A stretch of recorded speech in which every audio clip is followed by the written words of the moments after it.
मेरे प्यारे विद्यार्थियों, आइए आज हम कक्षा 9वीं के इंग्लिश विषय के तीसरे यूनिट 3.2 का द फॉल ऑफ ट्रॉय इसका अध्ययन करते हैं। बच्चों, वीडियो के अंत तक बने रहिए जिससे हम आपको आसानी से इसे समझा सके। बहुत ही सरलता में एक स्टोरी है। आप ध्यानपूर्वक अगर सुनेंगे तो ज़रूर ही आपको समझ में आएगी। तो चलिए बच्चों, स्टार्ट करते हैं इस स्टोरी को। The fall of Troy. Troy जो है बच्चों एक शहर है और उसकी स्टोरी इसमें दी गई है, एक कहानी दी गई है। The Iliad is the story of William और Troy, a rich trading city in Asia Minor near the narrow sea that leads from the Aegean to the Black Sea. It was well situated both of commerce and agriculture. In front of the city was the sea over which sailed the ship of Troy, carrying goods and grain. At the back rose high peak of Mount Ida, from the which followed many rivers and streams. The valley among the hills were well watered and fertile, with corn growing in the fertile fields and cattle feeding on the rich grass of the meadows, while sheep fed on the slopes of the hills. यह story जो है बच्चों ilium और Troy का है। एक जो है यह एशिया का एक ही बहुत ट्रेडिंग सिटी है। ट्रेडिंग माने होता है बच्चों व्यापार करना। एक व्यापारिक शहर है एशिया का जो कि समुद्र के किनारे ब्लैक सी के पास बसा हुआ है और यहाँ का जो स्थिति है बहुत ही अच्छा है। यहाँ पे कृषि उद्योग दोनों किए जाते हैं।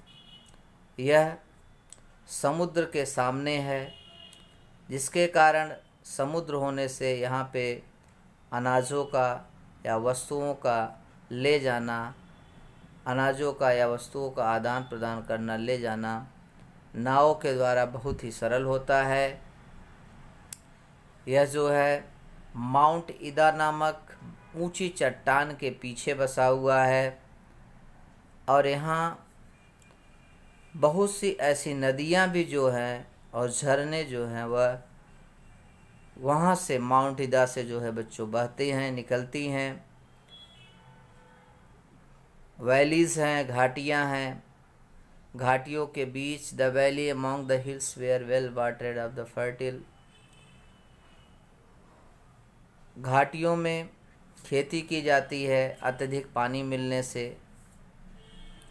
घाटियाँ हिल्स के बीच में हैं, पर्वतों के बीच में हैं। कॉर्न यहाँ पे बहुत अच्छे तरीके से उगाया जाता है इन खेतों में। घास के मैदान हैं, अत्यधिक घास भी पाए जाते हैं। यहाँ पे सिप जो है उनका चारागाह है, उनका भी पालन यहाँ पे किया जाता है। जो स्लोप्स, जो ढालू वाले प्रदेश, पर्वतीय जगह हैं, वहाँ पे सिप भी पाले जाते हैं। Round their city the Tarzan had built a strong wall of the no enemy should attack them from the sea. Torsion के चारों तरफ एक मजबूत दीवार बनाई गई है जिससे इनमी यानी जो शत्रु हैं वह समुद्र से आक्रमण न कर सके। The wall was so broad and people could stand and sit and walk on it. दीवार इतनी चौड़ी है, मजबूत है कि लोग उस पर बैठ भी सकते हैं, खड़े हो सकते हैं, चल भी सकते हैं, इतनी चौड़ी है। The great gates stood open.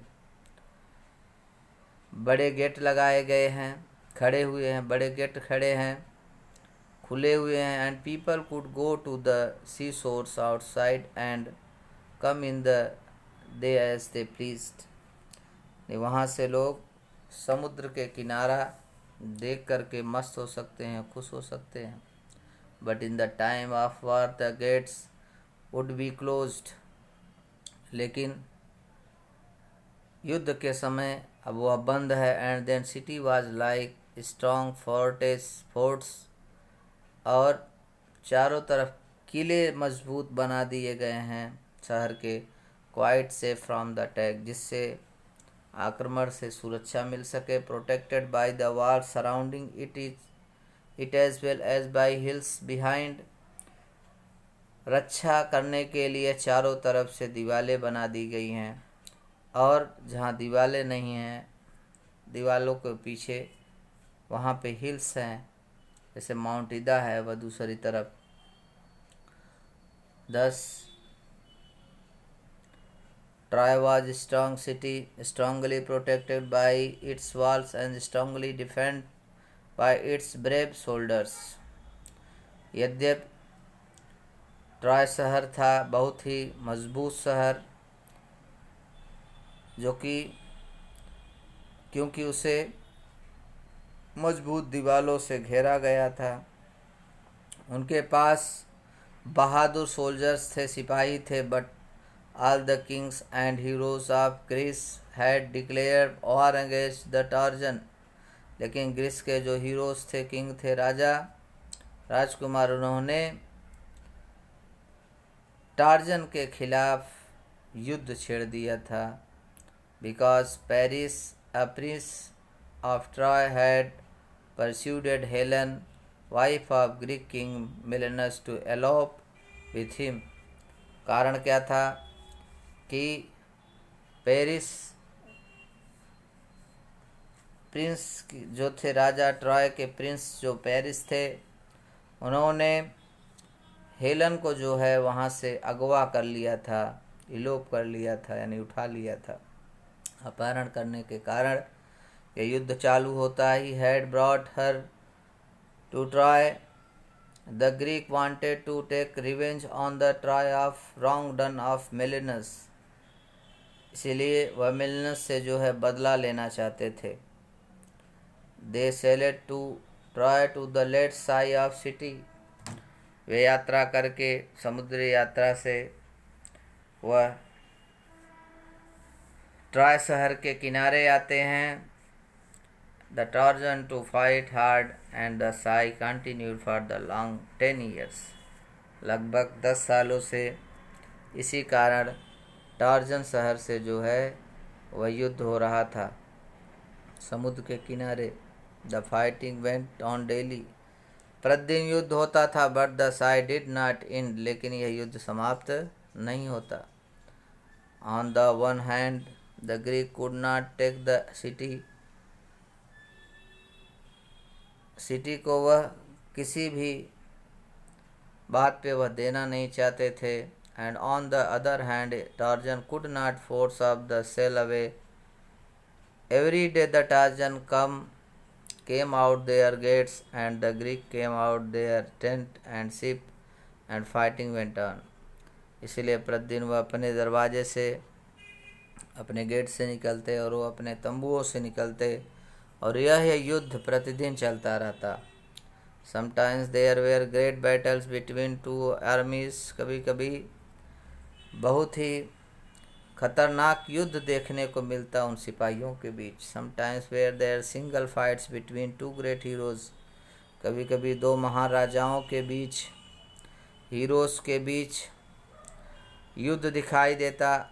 Sometimes the Trojan had better of it and the sometimes to Greek, तो कभी टार्जन के लोग अच्छे दिखते थे तो कभी ग्रीक के लोग अच्छे लड़ाई लड़ते दिखते। But still the fighting went on, लेकिन कठोरता के साथ ही यह युद्ध चालू ही रहता। Great heroes on both side where killed in the course of war after leading the defence of his cities of 9 years.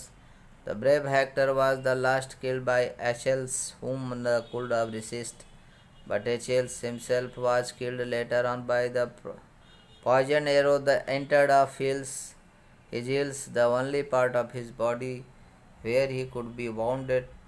Still later the Paris himself was killed also by poisoned arrow. The Tarzan bear tired being shut up their city, and the Greek were longing see their homes again, but still fighting went on. और यह महान heroes के बीच युद्ध होता रहता है। युद्ध में अंततः जो है Hector was at last killed by, Hector मारा जाता है चिल्स के द्वारा। चिल्स जो है पॉइजन से भरा हुआ तीर मार देता है उसके पैरों में, उसके कारण जो है हेक्टर मारा जाता है। और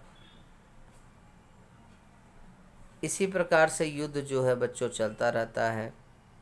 लास्ट में Paris himself was killed, Paris